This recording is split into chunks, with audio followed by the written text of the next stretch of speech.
Well, I spent the majority of the day working on this tractor. A lot of rusty parts kind of slowed me down. I had to let things heat things up, let them cool down. So I hope you guys enjoy this episode.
All right, I'm starting to see a little bit of a gap in it.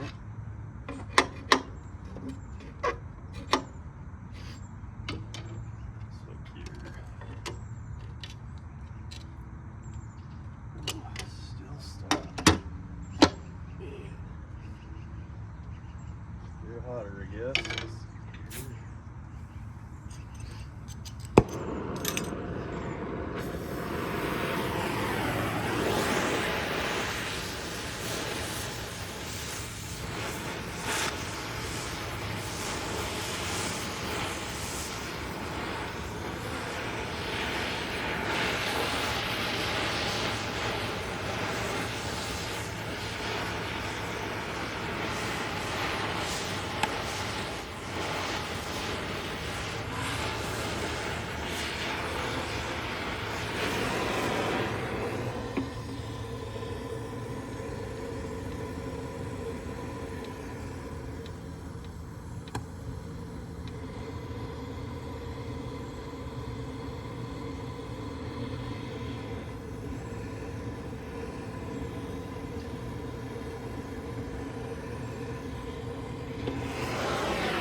So this shaft's been fighting me this whole time.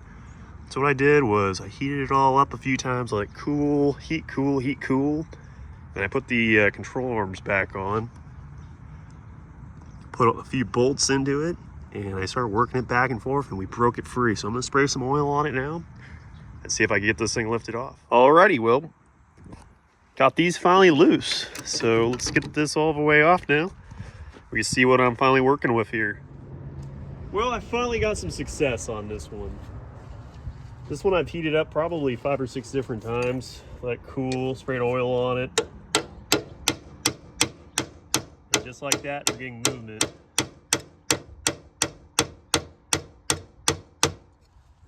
So move this way.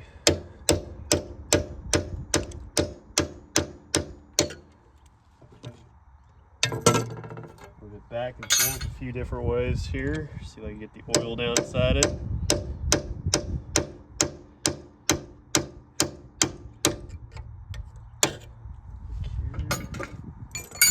Maybe I can get it with the pliers now.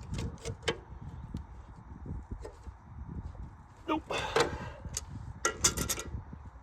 Maybe I can pry it up. I'm not sure. Hopefully. No.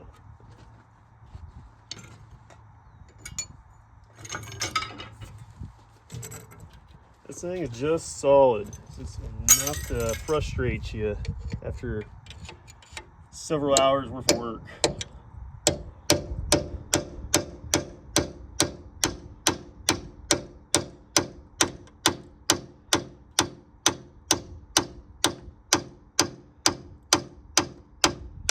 Oop, there goes another chunk of it.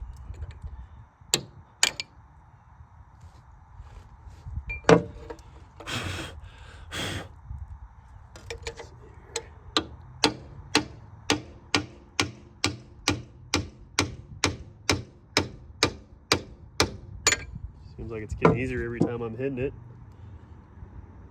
Definitely have to get a new one. Sometimes this old stuff just does not want to come apart. I'm sure it's been full of water for a long time. Let's see here.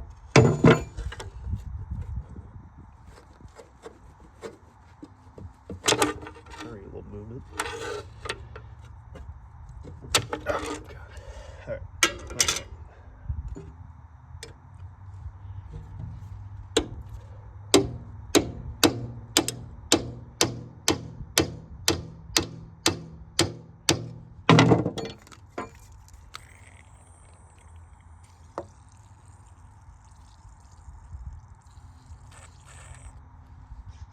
There we go.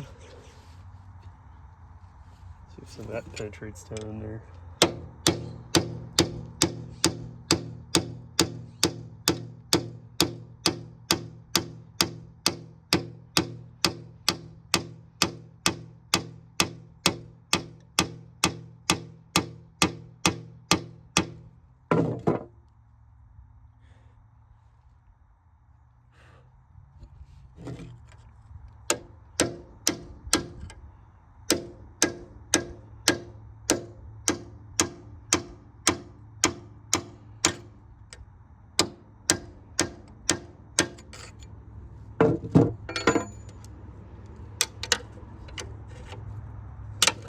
Man, this does not want to give up yet. Just a little more heat. Let's see what we got. Well, we finally had victory, but it came at a little bit of a price. The bushing broke in a lot of different places, so that's unfortunate. Gonna have to call probably FP Smith and get one, if we can even get one. Nice brittle cast iron. And I don't have a parts tractor, so that's never fun. I can almost guarantee you they're the same as a Td9 though. So I might be able to rob one off the parts Td9 I have. Let's see what we got here. Let's see what I got here. This thing gonna fight me all the way to the very end here? Oh yeah, totally is. Of course. been about a 2-hour ordeal just to get this off. So maybe more.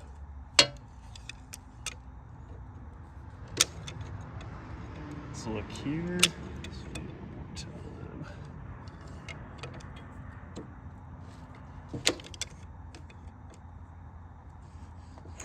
Here we go. Looks like a lot of fun. And as you guys can tell, there's no bushing inside this, just some machine collar. So when this goes back together, it's gonna be a lot of, maybe a lot of never sees on there. But luckily, we get to the clutches now and the job at hand. Make sure that's not too hot. All the bolts are removed. And what do we got?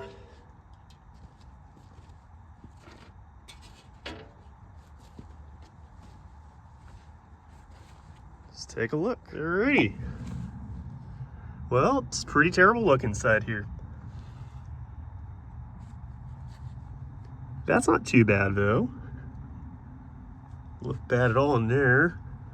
This is still very hot. Alrighty. Oop, that brake band's messed up. Looks like the pin's been pulled out of that one, probably because it was stuck.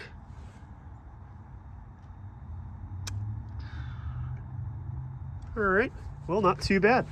Well, let me get to work. I'm probably gonna do the left one first. So, I am underneath the machine now. And right now, I'm trying to remove this keeper. And what that does, that I believe on this particular machine, like the TD14, TD14 has an actual bolt that goes right up in here. It's a fine for it, it takes forever to get off. I think this is just a keeper. And I think as soon as you remove it, maybe there's a pin or something, you could lift the fork out of the steering clutch. I think that's how this comes apart. So, and there's one on both sides, and it's right above this piece that goes over to the mainspring and all that.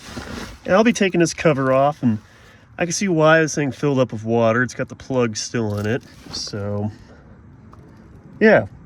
And this is about my least favorite part of this whole project, because absolutely everything that's underneath here, no matter if you wear eye protection or not, it's all going to end up in your eyes. So, you know, this is like, there's no other way to put it. This is the worst part of this whole project. So just buckle up, enjoy. You know, it'll be over. Just try to get it done quick. Same with taking these plates off, which you're gonna have to do to get the brakes off. So not a lot of fun. I'm not really looking forward to it. So I'll just get all this done without filming it, and then I'll kind of explain what it looks like. If there's something very important, I will film it. Well, I hope you guys enjoyed the episode. It was a big fight today. I spent a lot of time on top of the tractor trying to heat things up. Unfortunately broke the bushing. That's sometimes part of these things. Like, you just have to get them apart. The fork on the left side has been a pretty good challenge. The right side, I don't even want to think about it yet. It's pretty solid in there. So I got a little bit more work to do ahead of me. Tomorrow, I think I'm going to be lifting the front of the tractor up, try to get the pin out of it, out of the bottom of the fork, kind of lower it out. Hopefully that works. It's been this one's been a struggle. It's about like the TD14 with the beehives I redid. This tractor, it just must have had water in it, a lot of water. So that caused a lot of issues. With that, it's very close. Left side's very close. There's kind of a bunch of different retainers and a nut and this weird pin that wasn't like that on the TD18 that I did and the TD14. I can see it in the parts book. It doesn't look like they changed it on any of the TD9s and the TD6s, so not a lot of fun. And the bracket that goes from the track frames over to the back causes issues. So that's why I'm going to lift it up and see if I could get the pin all the way out. I don't think that is going to help much, but we'll give it a try, even if it buys me like 1/8 of an inch. So I hope that helps me out with this. So As always, I hope you guys enjoyed this episode. This one was quite the struggle. So, and it was probably 7 or 8 hours of today. So just the heating and cooling and oiling of parts. You know, that's how these things go when they had a lot of moisture and a lot of rust. So if you guys are dealing with this too, that's part of old tractor ownership. So as always, I hope you guys enjoyed this episode.